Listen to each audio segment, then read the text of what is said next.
안녕하세요. 김거희TV입니다. 드디어 설날이 왔습니다. 먼저 시청자 여러분들께 새해 복 많이 받으시라는 인사 말씀을 올립니다.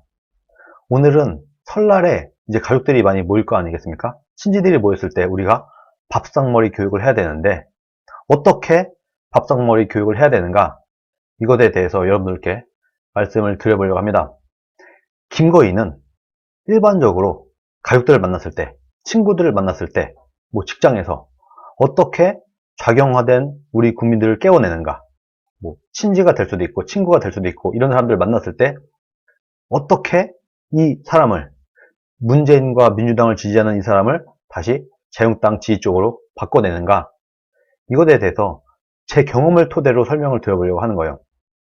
많은 사람들이 한국당은 최고야, 근데 민주당은 빨갱이야, 공산주의당이야, 이렇게 설득을 하려고 하다가 많이 실패를 합니다.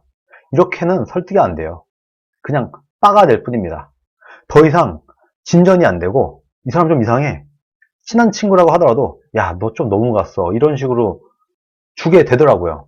그래서 저는 어떻게 하느냐, 한국당 최고, 민주당 쓰레기, 이렇게 하는 게 아니라 슥 좌파와 우파의 차이를 설명을 합니다. 어느 나라든지 간에 좌파와 우파가 있다. 미국도 그렇고 일본도 그렇고 우리나라도 그렇다 하고 설명을 하면서 좌파의 특징, 우파의 특징을 자연스럽게 설명을 합니다. 그러면서 이렇게 설명을 해요. 좌파는 다 같이 잘 살자. 부자들에게 세금을 많이 걷어서 이 걷은 세금으로 국민들이 좀 나눠서 쓰면서 다 같이 잘 사는 나라, 이런 나라를 만들어야 되는 게 아니냐 라고 얘기를 하고, 그리고 국가의 경제를 국가가 쥐고 흔들려고 한다. 대한민국이라는 나라의 경제를 정부가 좀 쥐고 개입을 하려고 하는 성향이 강하다. 그래야지만 부의 분배를 제대로 할 수 있다 고 믿는 사람들이 좌파들이다. 정치적으로 볼 때 이 좌파들은 소득세를 높이려고 하고 상속세를 높이려고 한다. 그러면서 제가 늘 예를 드는 게 이거예요. 야, 혹시 연봉 1억인 사람이 실제 한 달에 얼마 가져갈 것 같아? 하고 물어봐요. 그런데 실제로 연봉 1억을 받아보지 않은 사람들은 이걸 몰라요. 연봉 5천, 6천 이 정도는 돼야 소득세가 진짜 생각보다 세구나 라는 걸 느끼기 시작하지, 이 정도 급여를 받아본 적 없는 사람들은요, 대부분 어떻게 말을 하느냐, 연봉 1억에 실제로 얼마 가져갈 것 같아? 물어보면은 한 700 후반대? 800? 이렇게 얘기를 해요. 그런데 연봉 1억이 실제로 가져가는 돈은 700만 원이 채 안 됩니다. 실제로. 이 사실을 알게 되면은 야, 연봉 1억인데 그거밖에 안 돼? 이렇게 놀래요. 대부분의 사람들이 놀래요. 그리고 야, 만약에 네가 연봉 1억인데 이렇게 세금을 많이 뗀다고 생각을 하면 어떨 것 같아? 하면은 아직은 내가 연봉이 3천, 4천 이 정도라고 하더라도 굉장히 아깝다는 것을 느낍니다. 야, 만약에 내가 연봉 1억이라고 하면 물론 좋겠지만 야, 세금 너무 세다, 이렇게 그 사람들이 느껴요. 그러면서 우리나라의 소득세율을 말을 해주는 겁니다. 우리나라 소득세 너무 세. 플랫텍스도 아니고 그냥 다 똑같은 세금을 내는 것도 아니고 내가 돈을 많이 벌수록 세율이 더 올라와서 더 많이 내게 된다. 그러다가 정말 부자들, 돈 많이 벌긴 하지만 예를 들어 연봉 20억이다. 그럼 실제로 한 8억, 9억을 세금으로 떼고 11억, 12억만 가져간다. 이 얘기를 하면 또 놀랍니다. 아니, 그렇게 세금 많이 떼?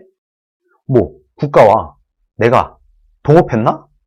어떻게 이렇게 세금을 많이 떼? 하고 놀래요. 대부분의 사람들은 부자들이 얼마나 세금을 많이 내는지 모릅니다. 이런 식으로 설명하면은 바로 피부로 와 닿는 것처럼 느끼더라고요. 그리고 상속세에 대한 얘기를 합니다. 야, 우리나라 정말 부자들은, 정말 재벌들, 이런 사람들 세율이 65%까지 때리기도 해. 예를 들어서 내가 1000억짜리 기업을 가졌어.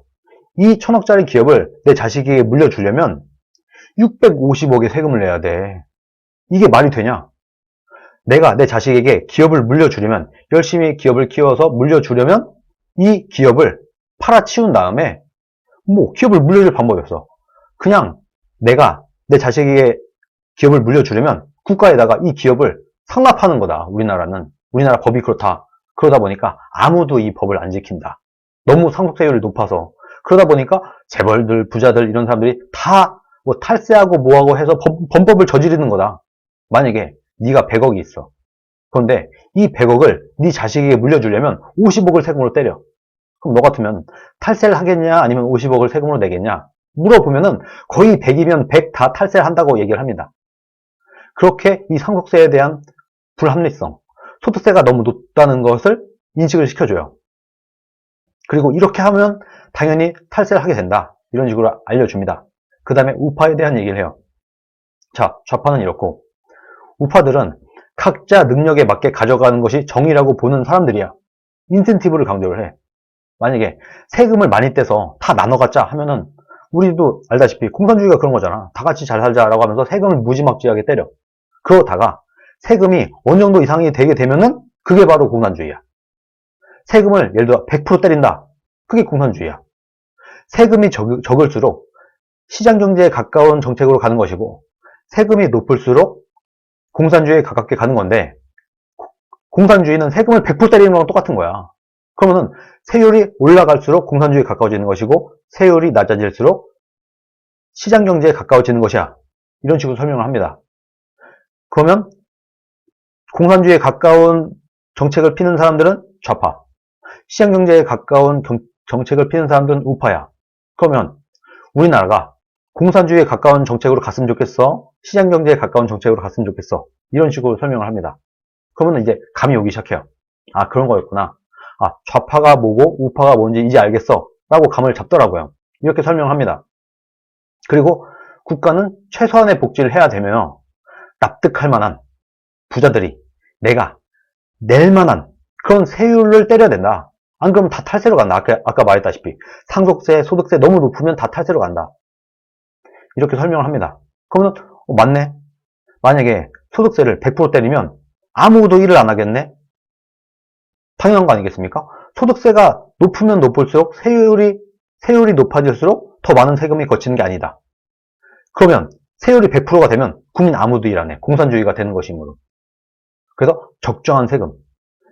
부자들이 냈을 때 탈세를 안 하고 낼 만한 세율로 낮춰주는 게 맞다. 라고 주장하는 사람들이 우파다. 이렇게 얘기를 하는 겁니다. 그리고 또 세율이 낮아야 경제 생산성이 높은 부자들이 더 열심히 일을 한다. 세율이 너무 높으면 부자가 될수록 일할 유인이 적어져서 경제 생산성이 높은 부자들이 일을 안 하게 돼. 그러면 전체적인 GDP가 낮아지는 거야. 그래서 대한민국의 경제 생산성을 높이기 위해서는 경제 생산성이 좋은 부자들이 더 열심히 일을 해야 돼. 그래야지 국부가 증진되는 거야. 이런 논리로 설명을 합니다.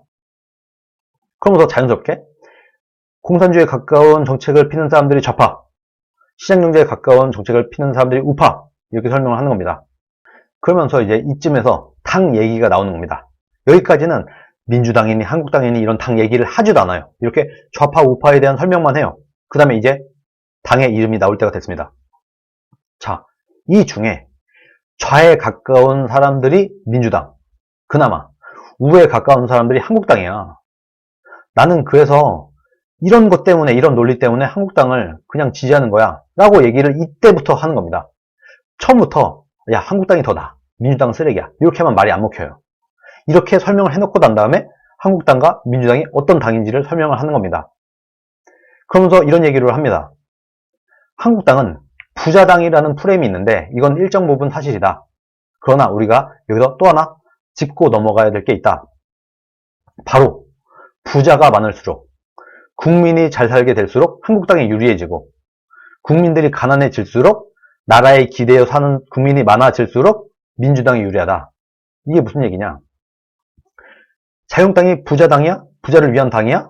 그런데 지금의 부자를 위한 당이 아니라 부자들을 많이 만들어내기 위한 당이야, 자유한국당은. 그런데 민주당은 부자들을 많이 만들기보다는 국민들을 그냥 고만고만하게 잘 살게 만들려고 하는 당이야.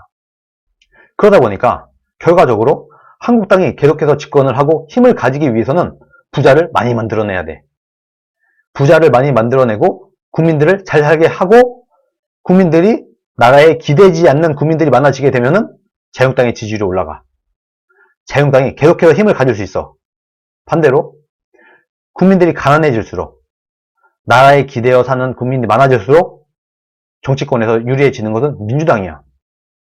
그래서 민주당이 계속 집권하고 싶다고 하면은 국민들을 너무 잘 살게 만들면 안 돼.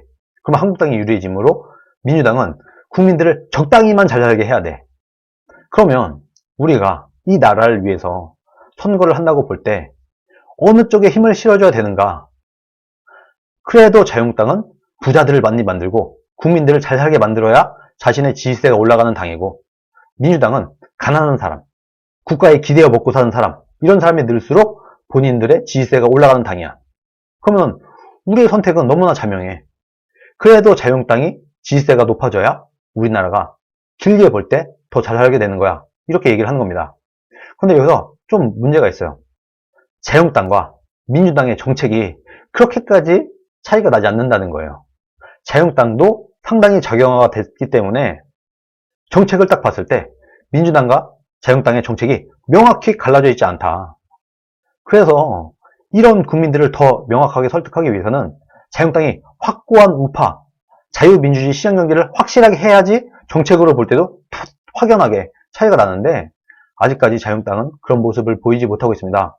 그래서 우리가 자유한국당을 계속해서 압박을 해서 더 오른쪽으로 가도록 주장을 해야 된다는 겁니다. 그러나 이런 게 있어요. 이렇게 설득을 할 수 있어요. 그런데 물론 정책적으로 크게 차이가 없는 건 사실이야. 그런데 한국당이 계속해서 집권을 하고 계속해서 지지를 얻게 된다고 하면은 민주당도 국민의 선택을 받기 위해서는 오른쪽으로 가야 된다. 그러면은 한국당은 그에 밀려서 더 오른쪽으로 가게 되면서 왼쪽에 있던 작용화, 사회주의적으로 가고 있던 대한민국이 조금씩 오른쪽으로 가게 되는 거야. 자유한국당이 계속해서 득세를 하고 자유한국당이 계속해서 선거에서 이기게 되면은 민주당은 국민들이 시장경제를 좋아하고 계속해서 자유한국당을 찍어주니까 이 지지세를 얻기 위해서는 민주당이 오른쪽으로 올 수밖에 없어. 그러면 자유한국당은 또 분별력을 명확하게 하기 위해서 더 오른쪽으로 갈 것이고, 그럼 또 민주당은 또 오른쪽으로 올 것이고, 이렇게 하면서 대한민국 전체가 오른쪽으로 시장경제 위주로 이렇게 가게 되는 거야. 이렇게 설득을 하는 겁니다. 말하자면 국민들이 우파의 정책, 시장경제, 자유주의 이런 것을 더 좋아해야지만이 정치인들이 국민의 표를 얻기 위해서 오른쪽으로 올 수밖에 없다. 그래서 우리 국민들이 우파가 많아져야 된다. 그래야 대한민국이 점점 더 잘 사는 나라가 될 수 있다. 이런 식으로 저는 얘기를 해요. 그러면 꽤 성공률이 높습니다. 이 안에 뭐 반박도 있을 수 있고 질문도 있을 수 있고 그렇지만 그것에 대한 대답은 그때그때마다 해야 되니까 제가 이번 영상에서 다 다룰 수는 없지만 큰 흐름을 보면 이런 식으로 갑니다. 첫 번째로 한국당은 최고고 민주당은 쓰레기야. 이렇게 하면 안 돼요. 한국당도 뭐 그냥 그래. 그런데 민주당보단 나아. 이래야지 설득이 됩니다. 첫 번째. 그리고 두 번째. 당에 대한 얘기를 하지 말고 일단 좌파와 우파에 대한 설명을 해요. 그리고 나서 좌파가 뭔지 우파가 뭔지에 대해서 좀 인식을 했을 때 그때 당의 이름을 꺼내면서 그래도 자유한국당이 우파 정당이고 민주당은 좌파 정당이야. 그런 이념 체계를 갖고 있고 그런 식으로 우리 국가를 운영하려고 해. 이렇게 얘기를 하고 결과적으로 자유한국당은 나라가 잘 살게 돼야지 본인들의 지지세가 올라가는 당이므로 대한민국이 10년 후, 20년 후에도 계속해서 잘 살고 싶다고 하면은 자유한국당을 계속해서 밀어주는 것이 대한민국이 더 이롭다. 길게 볼 때 이런 식으로 저는 설득을 하는 편이고 꽤 성공률이 높습니다. 이번 설에 뭐 친지분들도 만날 것이고 친구를 만나는 분들도 계실 텐데 밥상머리 교육, 친구들 만났을 때 이런 식으로 한번 설득을 해보시면 꽤 도움이 될 것이다. 그렇게 생각을 합니다. 뭐 이 영상을 보여줘도 될 것 같기도 하고요. 오늘은 설, 명절을 맞이해서 밥상머리 교육, 그리고 친구들 만났을 때 어떤 식으로 설득을 해야 되는가에 대해서 말씀을 드렸습니다. 오늘 여기까지 하겠습니다. 시청자 여러분, 새해 복 많이 받으세요. 감사합니다.